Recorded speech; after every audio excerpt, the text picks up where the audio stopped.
different times in your life. And hopefully in the following few weeks, you can see how these skill sets are put to use. Last week, I asked Ling Guanzhang what are the skill sets she uses all the time. And she told me that she uses reading very often. Right? She says she has to get information online, read all the time. She very rarely now has to use her speaking skills, maybe once in a while, and in teaching. But in general, speaking is not a skill that she needs every single day. It's very different for me. I need to use my English speaking skills every day. So what English skills do you need to use? What do you want to use English to achieve? Basically, what is your sense and sensibility? If we can answer those questions in the following few weeks, we will have a lot to talk about, and you'll have a lot to think about as well. I hope that my experience has helped you all a little bit.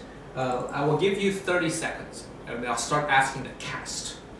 Okay, I will start asking the crew here, cast and crew here, to respond to my questions. Anyone? You may answer. We'll go down. Can we go down? Sorry. 有没有人回答我的问题? Yeah, there are many, like some people. Oh, okay. So I see. So Tina says, so the psychology is more associated to psychology, more academic. Okay, that's a good question. So psychologists, 心理学家, right? 心理学家. There are many ways of defining it. In the American system, there are different kinds of psychologists. Some of them are academic, Tina. That's correct. Some of them are academic, 心理学家. They work in the laboratories. But then there are some who work in the field. So you can think about it in two ways. Some psychologists work in the academy. They work, they study, they do research, they publish, they teach. Okay, so that's one kind of psychologist. The kind who work in the fields, they're defined by what they do and where they work. And so there are psychologists who are criminal psychologists, and they work in the court systems, or they work with law enforcement. There are psychologists who work with students or universities or administration. They're called school psychologists. Like I said, some work in social work. They could be counseling psychologists. Some work in the hospital, and they're called clinical psychologists. So that's a very good question, and it's defined in different ways according to different systems. So yes. Okay, and Lin Zhiwei, I know you, Joe. You asked what are the differences between clinical psychology and psychology. That's a question that I have gotten many times, and that all of us, I'm sure, here. 心理学系跟临床心理学系有什么不一样？在复大有什么不一样？或者整体人有什么不同？简单的来讲 I should use English. Basically, psychology and clinical psychology are two different departments here at Fordham University. Clinical psychology belongs to the medical college with nursing department, public health, etc. And psychology department belongs, I understand, to 理学院, 理工学院. So they are considered a science, engineering, science, natural science, this kind of department. So first of all, they belong to different colleges. Some things are the same. We all have to study, for instance, introductory psychology. We all have to study statistics. We all have to study abnormal psychology. But the training is different. In clinical psychology, the goal is to train clinical psychologists. So our orientation, our program allows for a lot of courses. It allows you to take courses related to medicine. So we have to take anatomy, 解剖学, 生理学, nightmares for me. But anyway, we have to take those courses. But in the psychology, they're not required to take courses like this. We also have more chances to study directly what clinical psychologists have to do.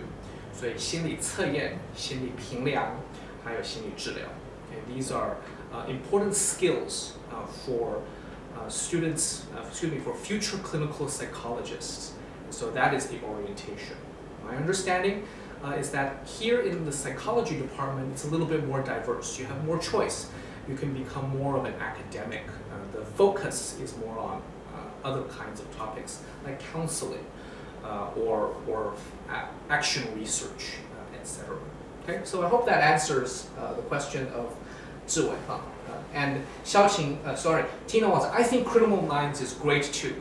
So thank you, Tina, for agreeing with me. I hope that all of you, give it a chance, give it a try. 犯罪心理这个影集真的很好看。 There are some other questions that doesn't show on the screen. Okay, there are some other questions that are not on the screen. Yeah. Yes. One is by Wang Rouyu. Rouyu. Hello, Rouyu. Thank you so much for watching. She asks, can you recommend us some books about criminal psychology? I have to recommend some books about criminal psychology.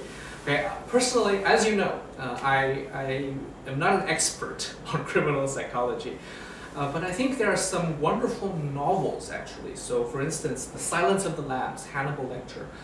The original novel, The Silence of the Lambs, there are 3 actually. They're called The Silence of the Lambs, Hannibal, and Red Dragon.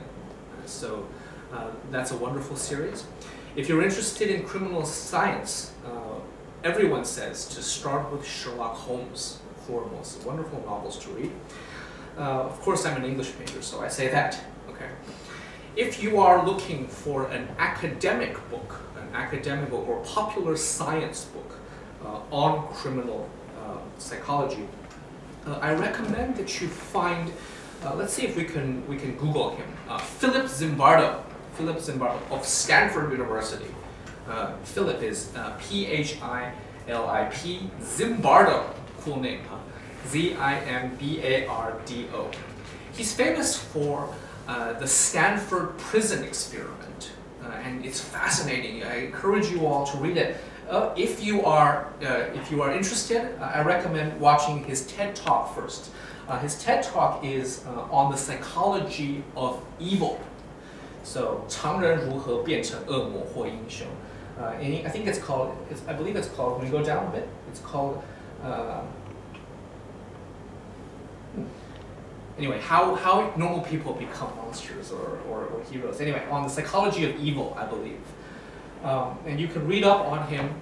All of his works are very good. Nowadays, he works on different things. Now he's talked about the psychology of time perception.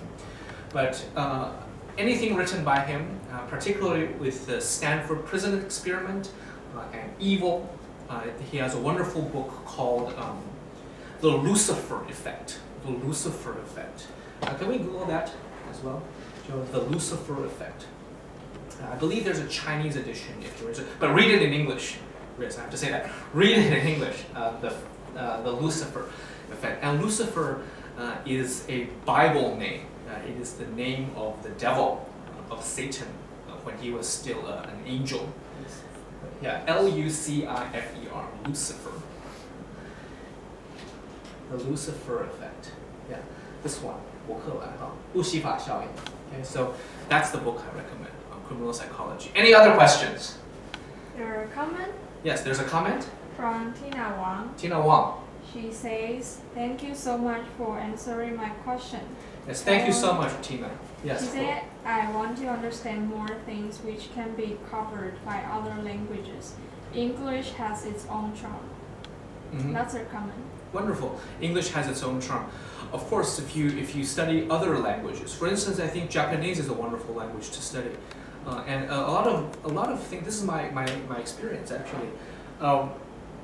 The psychology of people here in Taiwan sometimes very close to the psychology of people in Japan. We have similar things in culture, in society. So a lot of good theories are written in Japanese. So there's a lot of good research that Japan does. I don't have access to it. I'm not a Japanese user. So if you are, or if any of you are interested in this, English is not the only way. But think of a goal that you want to reach and do it. Okay? All right, so any other comments? Can you recommend some books? So, 柔玉, 对不对? 柔玉, have I answered your question? Okay, so read The Lucifer Effect and read about the Stanford prison experiment, both by Phillips and Bardo. And I think it'll get you somewhere. Okay, so any more responses? No? All right then. I want to thank you all very much for tuning in to our live broadcast today. Next week we'll have a guest, our very own, my very own, Professor Ming-Chi Wu of the Earth Science Department. Yeah. The Earth Science Department of National Cheng Kung University will be with us here next week. So tune in, we'll talk about science, natural science, and English. Thank you all very much. See you next week. Bye-bye.